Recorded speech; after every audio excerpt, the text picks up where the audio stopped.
Hello साथियों, welcome to planet 4। आप सभी को प्लेनेट 4 विक्रम का नमस्कार। ईरान पर जैसे ही इजराइल ने हमला बोला, पूरे इस्लामी जगत में हाहाकार मच गया। लेकिन जो सबसे बड़ी तबाही की आहट है वो सीधे पाकिस्तान और तुर्की से आती है। इजराइल के बड़े लीडर ने कह दिया है पाकिस्तान को खत्म करना जरूरी है। इस एक बयान से इस्लामाबाद में भूकंप जैसा माहौल है और तुर्की में तो डर का साया इस कदर फैला कि खुद एर्दोगन को सामने आकर बयान देना पड़ा। इजराइल किसी मुस्लिम देश को परमाणु ताकत नहीं बनने देगा, क्योंकि इससे उसका खुद का अस्तित्व खतरे में पड़ता है। और अब इजराइल की नजरों में पाकिस्तान एक टिकिंग बॉम्ब बन चुका है। जो भी इजराइल का दुश्मन है वो अमेरिका का भी दुश्मन मान लिया जाता है। और जब हमला होगा तो अमेरिका पीछे नहीं हटेगा, बल्कि खुद सैन्य मोर्चा संभालेगा। पाकिस्तान ने चीन को अपने घर बुलाया, उसके हथियार खरीदे और यहीं से अमेरिका की आंखों में चुभता रहा। अब इजराइल को शांति चाहिए तो उसे सबसे पहले इस खतरे का सफाया करना होगा। इस वीडियो में हम आपको बताएंगे कैसे ईरान की राख से अब पाकिस्तान और तुर्की के विनाश की पटकथा लिखी जा रही है और क्यों यह लड़ाई अब सिर्फ सरहदों की नहीं, अस्तित्व की है। आप सभी जानते हैं कि पाकिस्तान और तुर्की दोनों ही ईरान के पड़ोसी हैं और जब इजराइल के फाइटर जेट ईरान के आसमान को छेदते हुए बमबारी कर रहे हैं तो उनकी निगाहें सिर्फ तेहरान पर नहीं बल्कि इस्लामाबाद और अंकारा पर भी टिकी हैं। एक के पास परमाणु बम है तो दूसरा खलीफा बनने का ख्वाब पाले बैठा है, लेकिन सपना टूटने का समय अब आ चुका है। तुर्की का तो दम घुट गया है, क्योंकि इजरायली जेट्स अब गड़गड़ाते हुए तुर्की बॉर्डर तक घुस रहे हैं। हर धमाका वहां की राजधानी को सांसें गिनने पर मजबूर कर रहा है। और पाकिस्तान, उसके लिए तो अब हर रास्ता तबाही की ओर है। अगर पाकिस्तान ने ईरान के खिलाफ इजराइल का साथ नहीं देता है तो इजराइल उसे दुश्मन मानकर राख कर देगा। बलूचिस्तान को टूटने में ज्यादा समय नहीं लगेगा और अगर इजराइल का साथ देता है तो ईरान की तरह खुद भी अगले टारगेट पर आ जाएगा। इतिहास गवाह है, ईरान ने भी कभी इराक के खिलाफ इजराइल का साथ दिया था, लेकिन फिर वही मुस्लिम देश आज सर्वनाश की ओर रेंग रहा है, क्योंकि उसने इजराइल से पंगे ले लिए। तो पाकिस्तान भूल में मत रहे कि इजराइल से हाथ मिलाकर बच जाएगा।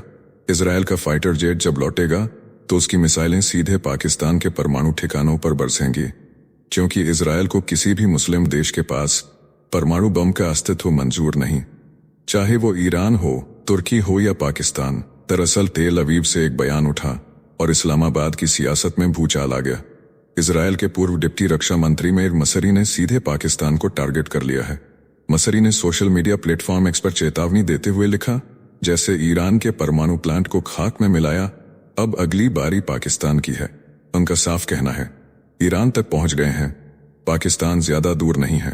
यह सिर्फ धमकी नहीं, यह इजराइल की मिलिट्री डिप्लोमेसी का वो खुला ऐलान है जिसका मतलब है अब तेल से धुआं नहीं, बारूद की लपटें उठेंगी। इजराइल पहले ही कह चुका है किसी मुस्लिम देश के पास एटम बम नहीं होना चाहिए, क्योंकि वो सीधे उसके अस्तित्व पर हमला है। और अब मसरी के इस बयान से पाकिस्तान की फौज और सरकार अंदर तक हिल गई है। अब यही सवाल गूंज रहे हैं कि क्या आने वाले दिनों में इस्लामी दुनिया का दूसरा बड़ा न्यूक्लियर प्रोजेक्ट इजरायली मिसाइलों का निशाना बनने वाला है। भले ही पाकिस्तान को धमकी देने वाले पूर्व इजरायली मंत्री मसरी अभी सत्ता में नहीं है, लेकिन उनकी लेबर पार्टी की पकड़ इजरायली पॉलिटिक्स की नसों तक है और जब ऐसा शख्स बोले तो दुनिया कान खड़े कर लेती है। यही नहीं, इसी के साथ बेंजामिन नेतन्याहू का पुराना बयान अब फिर सोशल मीडिया पर वायरल है, जहां उन्होंने साफ कहा था पाकिस्तान और ईरान जैसे देश अगर एटम बम रखते हैं तो इजराइल का वजूद खतरे में पड़ जाएगा। अब पाकिस्तान के डिप्टी पीएम और विदेश मंत्री इशाक डार ने आगाह किया है कि अगर इजराइल ने पाकिस्तान की तरफ देखने की भी कोशिश की तो उसे करारा जवाब दिया जाएगा। पाकिस्तान के रक्षा मंत्री ख्वाजा आसिफ ने भी इजराइल की नीयत पर सवाल उठाते हुए कहा है कि पहले ईरान, फिर यमन की नजर बाकी मुस्लिम देशों पर है। आज पाकिस्तान चाहे जितनी भी जुबानी बमबारी कर ले, लेकिन सच्चाई ये है कि जिसे खुद की औकात का अंदाजा ना हो वही सबसे ऊंची आवाज में चीखता है। पाकिस्तान की धमकी उस गीदड़ की तरह है जो मौत से पहले दहाड़ता तो है, लेकिन अंदर से कांप रहा होता है। और असली खतरा क्या है? पाकिस्तान के पास मौजूद परमाणु हथियार। दुनिया जानती है ये बटन किसी सरकार के नहीं बल्कि आतंक की फैक्ट्री के भरोसे हैं। भारत और दुनिया के लिए अब सबसे जरूरी मिशन यही है कि पाकिस्तान का न्यूक्लियर जखीरा हमेशा के लिए मिट्टी में मिला दिया जाए, क्योंकि आज नहीं तो कल किसी आतंकी के हाथ में परमाणु बटन आ गया तो न न्यूयॉर्क बचेगा, न टोक्यो, न दिल्ली, न मक्का। पाकिस्तान की फौज में डर इस बात का है कि इजराइल अब उनकी परमाणु क्षमता को खतरे में डाल सकता है। पाकिस्तानी सियासी गलियारों में यह चर्चा जोरों पर है कि क्या इजरायली जेट पाकिस्तान की सीमाओं तक पहुंच सकते हैं। मेयर मसरी की भाषा में यह कोई चेतावनी नहीं बल्कि सीधी धमकी है। अब पाकिस्तान को समझ आ गया है कि ट्रंप और मुनीर की मुलाकात का खामियाजा कितना बड़ा हो सकता है, क्योंकि जिस वक्त पाक आर्मी अमेरिका के लंच पर थी उसी वक्त इजरायली नेताओं ने पाकिस्तान को अगला निशाना घोषित कर दिया। आज भले ही मुनीर अमेरिका के साथ लंच की मेज पर बैठा हो, लेकिन हकीकत यह है कि वह अपनी ही मौत का मेन्यू पढ़ रहा है। ट्रंप के साथ ये लंच किसी डिप्लोमेटिक मीटिंग नहीं बल्कि फांसी से पहले आखिरी खाना जैसा है, क्योंकि मुनीर जानता है अगर उसने इनकार किया तो अमेरिका उसे बिना नमक के चबा जाएगा। ये कोई दोस्ती नहीं बल्कि वो जबरन आमंत्रण है, जहां बैठने का मतलब है ट्रंप के जाल में आखिरी सांस तक फंस जाना। ट्रंप की चालें वो शेर की तरह हैं जो शिकार को मुस्कान से भरमाता है और जब शिकार आराम से बैठ जाए तो उसकी गर्दन पर पंजा मार देता है। मुनीर अब अपनी अंतिम इच्छा पूरी कर रहा है। ट्रंप के साथ टेबल शेयर करके मरने की स्क्रिप्ट खुद ही लिख रहा है। पाकिस्तान अब चाहे जितना भी डिप्लोमेसी का ढोंग रचे, लेकिन सच्चाई यही है, ये लंच नहीं बलि की तैयारी है। मुझे तो ये पूरा खेल किसी बेहद गहरे प्लान का हिस्सा लगता है। डोनाल्ड ट्रंप ने असीम मुनीर को डिनर पर बुलाकर एक साइकोलॉजिकल वॉर खेला है। जैसे ही डिनर की प्लेट सजी, ट्रंप ने यह चेक किया होगा कि अगर इजराइल पाकिस्तान पर हमला करता है तो पाकिस्तान कितनी देर तक सांसों में दम रख पाएगा। इजराइल की तरफ से लगातार जो बयान आ रहे हैं वो चीख चीख कर कह रहे हैं अगला नंबर पाकिस्तान का है। परमाणु बम जो पाकिस्तान की शान था, अब वही उसकी मौत की घड़ी का कारण बनने जा रहा है, क्योंकि जैसे ही इजराइल ने उस पर हमला किया, अमेरिका उसे बचाने नहीं आएगा बल्कि सीधा इजराइल का साथ देगा। अमेरिका यह चाहता है कि पाकिस्तान पूरी तरह टूट जाए ताकि वह चीन की गोद में जाकर बैठने लायक भी न बचे। और यही वजह है कि सऊदी, यूएई, कतर जैसे मुस्लिम देश बच जाएंगे, क्योंकि उनके पास परमाणु बम नहीं है। पर पाकिस्तान, वो खुद को इस बम से कभी बचा नहीं पाएगा, न इसका इस्तेमाल कर पाएगा। बस इसके नाम पर खुद को शहीद करता रहेगा। यानी परमाणु बम अब पाकिस्तान का अभिशाप बन चुका है। बम बचाएगा नहीं बल्कि खुद देर से दफना देगा।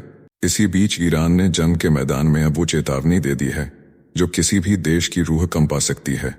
ईरानी उपमिशन प्रमुख जावेद हुसैनी का ऐलान, अगर कोई तीसरा देश इस युद्ध में घुसा तो उसका अंजाम होगा सर्वनाश। और यह धमाका तब हुआ जब असीम मुनीर व्हाइट हाउस में डोनाल्ड ट्रंप के साथ चिकन और न्यूक्लियर बातों की प्लेट शेयर कर रहे थे। यानी ईरान को अब यकीन हो गया है कि पाकिस्तान अमेरिका के साथ मिलकर जंग में उतरने की प्लानिंग में है। हुसैनी ने कहा, ये सिर्फ ईरान और इजराइल का मामला है, कोई तीसरा टपका तो हालात बेकाबू हो जाएंगे।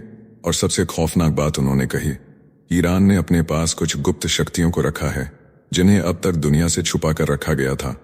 हुसैनी ने चेतावनी दी, अगर जरूरत पड़ी तो हम वो ताकतें अनलीश करेंगे जिनके बाद कोई भी नक्शे पर टिकेगा नहीं। तेहरान ने खुलकर कहा कि पाकिस्तान को अब तय करना होगा कि वह ईरान के साथ खड़ा है या वॉशिंगटन की गोदी में बैठा है। वहीं भारत को लेकर तेहरान का रुख सकारात्मक दिखा। हुसैनी ने कहा कि भारत से हमें भविष्य में और बेहतर संबंधों की उम्मीद है। इसी बीच ऑपरेशन सिंधु को लेकर ईरान ने फिर भरोसा जताया।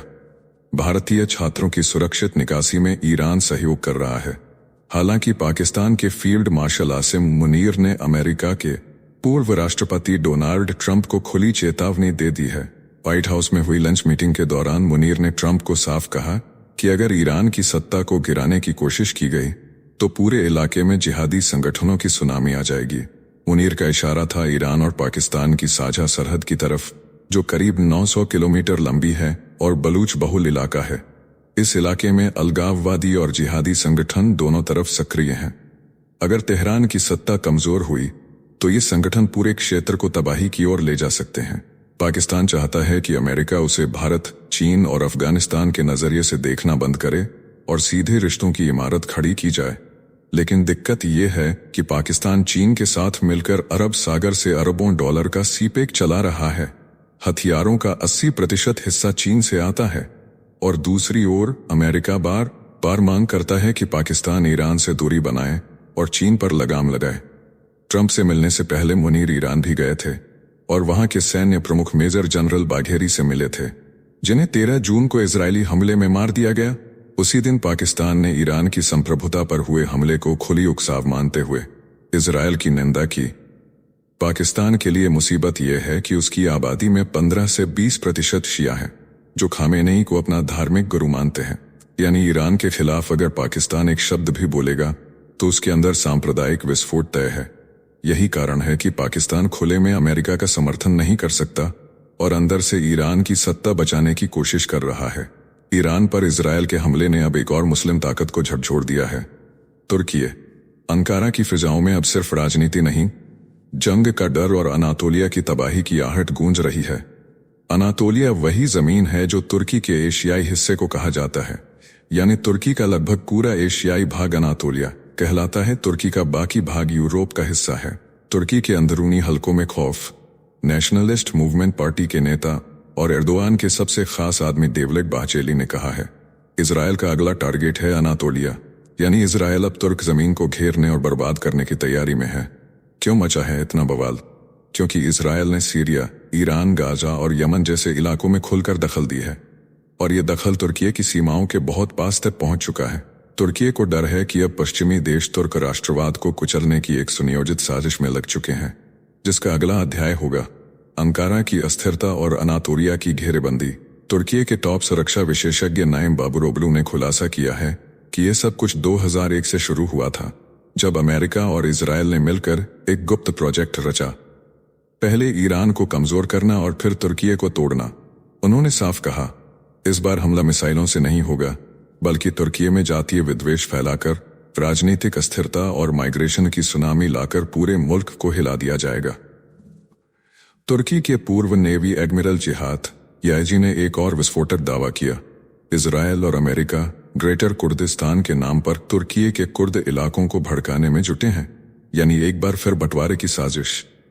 सीधा निशाना तुर्की का वजूद। वहीं अयदीन उन्नाल ने तो पूरे इस्लामिक वर्ल्ड को ललकार दिया है, अब वक्त आ गया है कि मुसलमान आंखें खोलें और लाखों की भीड़ के साथ फिलिस्तीन की सरहदों तक रैली निकालें। तुर्की के सियासी गलियारों से लेकर उसके फौजी ठिकानों तक अब सिर्फ एक बात गूंज रही है, हम अगला ईरान बनने वाले हैं। यह आग सिर्फ सीमाओं तक नहीं रुकेगी, बल्कि तुर्की की रगों में नफरत और बिखराव का जहर घोला जाएगा। इस्तांबुल से लेकर अंकारा तक सड़कों पर जनता गरज रही है, क्या अब अगला नंबर हमारा है? जवाब देने के लिए खुद राष्ट्रपति रेचेप तैयब एर्दोआन मैदान में उतर गए हैं। उन्होंने ऐलान कर दिया, अब ये जंग वापसी की सीमा पार कर चुकी है। इजरायल और ईरान का पागलपन अगर ना रुका तो उसकी चिंगारी यूरोप और एशिया को जला देगी। एर्दोआन ने इमरजेंसी मोड में तुर्की की डिफेंस पॉलिसी में सबसे बड़ा बदलाव कर दिया है। अब तुर्की मीडियम और लॉन्ग रेंज मिसाइलों का भंडार बनाने जा रहा है, ऐसा ताकतवर कि कोई दुश्मन आंख उठाकर भी न देख सके। इस्लामिक सहयोग संगठन के यूथ फोरम को संबोधित करते हुए एर्दोआन ने साफ कहा, अब वक्त है कि मुस्लिम देशों को एकजुट होना होगा, वरना सबकी बारी तय है। तुर्की की सेना को अलर्ट मोड पर डाल दिया गया है। एयरबेस से लेकर सीक्रेट बंकर तक तैयार किए जा रहे हैं, क्योंकि इस बार जंग की आंच तुर्की के दरवाजे तक आ चुकी है। सोमवार को कैबिनेट मीटिंग के बाद राष्ट्रपति एर्दोआन ने युद्धकालीन अलर्ट का बिगुल फूंक दिया। Drone, fighter jet, navy ships और आर्मर्ड व्हीकल के साथ अब तुर्की मिसाइलों की ताकत भी जोड़ रहा है। पर उधर इकोनॉमिक फ्रंट पर तुर्की की धड़कनें तेज हैं। तेल की बढ़ती कीमतें, महंगाई की आंधी और माइग्रेशन का बवंडर देश की नींव हिलाने को तैयार है। ईरान के साथ 560 किलोमीटर लंबी सीमा अब तुर्की के माथे पर पसीना बनकर बह रही है। एर्दोआन ने भले फौज को पावर दे दी हो, लेकिन जनता पूछ रही है, हम हथियारों से बचेंगे या रसोई से मिटेंगे? इसराइल के इस हमले से तुर्की को 2 संदेश मिले। पहला यह कि पश्चिमी देश अब इसराइल की खुली छूट वाले साथी बन चुके हैं। दूसरा, तुर्की की सीमा पर खड़ी ताकतें अब सीधे निशाना बन सकती हैं। तुर्की की खुफिया एजेंसियों ने दावा किया कि कुछ इजरायली लड़ाकू विमान तुर्की की सीमा में घुस आए थे और तुरंत ही F-16 और AWACS ने उन्हें चेतावनी देकर भगा दिया। एर्दोगन ने ओटोमन साम्राज्य की मुहर के साथ संदेश दिया, अगर सम्मान से जीना है तो युद्ध के लिए तैयार रहो। इसी कड़ी में एर्दोगन ने ईरान, इराक और सीरिया के राष्ट्राध्यक्षों से बात की। उन्होंने अमेरिकी राष्ट्रपति डोनाल्ड ट्रंप से भी फोन पर बात की और सीधा संदेश दिया कि तुर्की इस जंग का हिस्सा नहीं बनेगा, लेकिन हर खतरे के लिए तैयार रहेगा। तुर्की के कट्टरपंथी नेता देवलेट बहचेली ने दावा किया कि इजराइल का असली मकसद है अनातोलिया को घेरना और तुर्की के विकास को कुचलना। इस वीडियो में फिलहाल इतना ही। जल्द मिलते हैं एक और नई अपडेट के साथ। जाने से पहले वीडियो को लाइक करके चैनल को सब्सक्राइब कर लें।